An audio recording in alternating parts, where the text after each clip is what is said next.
Okay, இந்த electric vehicle எப்படி work ஆகுது? எலக்ட்ரிக் கார் நான் ஈஸியாக சொல்கிறேன். எலக்ட்ரிக் கார் உள்ள பேசிக்காக இதுதான் இருக்குது. அதாவது பேட்டரி பேக்கேஜ், இன்வெர்ட்டர், அடுத்து இண்டக்ஷன் மோட்டார், அடுத்து டிரான்ஸ்மிஷன் சிஸ்டம், இப்படி தான் இருக்குது. இப்போ நான் சொல்கிறேன், டீட்டெயிலாக ஈஸியாக சொல்கிறேன்.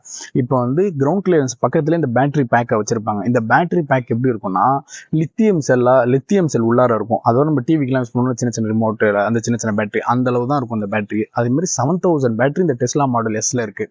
இந்த பேட்டரி என்ன பண்ணுவாங்க, ஒரு 200 கொத்தா அப்படியே வச்சிருப்பாங்க. இப்போ ஒரு 200 தான் ஒரு மாடுலஸ்ன்னு சொல்லுவாங்க. இந்த டெஸ்லா மாடுலஸ்ல 16 மாடுலஸ் இருக்கு. இந்த 7000 காம்பினேஷன் 7000 செல்ஸ்லாம் சேர்ந்து கொத்தா வச்சிருப்பாங்க.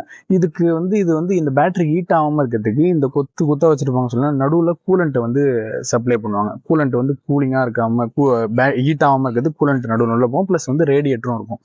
இந்த ரேடியேட்டர் மூலயமா இந்த பேட்டரி வந்து ஹீட் ஆகாம கூலிங்காகவே இருக்கும். இப்போ இந்த பேட்டரி என்ன பண்ணும், இந்த பேட்டரி பேக் வந்து டிசி கரண்ட்டை இன்வெர்ட்டருக்கு அனுப்பும். Inverter will convert DC into AC.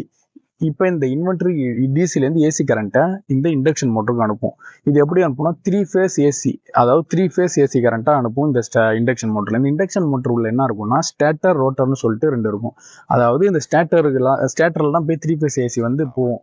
இந்த ஸ்டேட்டர் என்ன பண்ணும், ஒரு ரொட்டேட்டிங் எலக்ட்ரோமேக்னெட் ஃபீல்டு மாதிரி உள்ளார ஒர்க் ஆக ஆரம்பிச்சிடும், சுத்த ஆரம்பிச்சிடும். எப்படின்னா, அந்த north pole south pole magnet நீங்கள் காம்பினேஷன் வச்சுன்னா, நார்த் இங்கே வச்சு சவுத் இங்கே வச்சு அட்ராக்ட் சுற்றும் பார்த்தீங்களா, அந்த மாதிரி இந்த ஸ்டார்டரும் இந்த ரோட்டரும் செட்டப் பண்ணி உள்ளார இருக்கும்.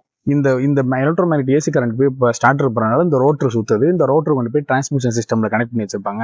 டிரான்ஸ்மிஷன் சிஸ்டம் டிஃபரன்ஷியல் போய் வீல் ரொட்டேட் ஆகுது. ஓகே, இப்போ வந்து என்ன நீங்கள் இவி வைக்கலாம் இல்லை ஃபியூல் பேஸ்டு வைக்கலான்னு கேட்டிங்கன்னா, lion never eat grass.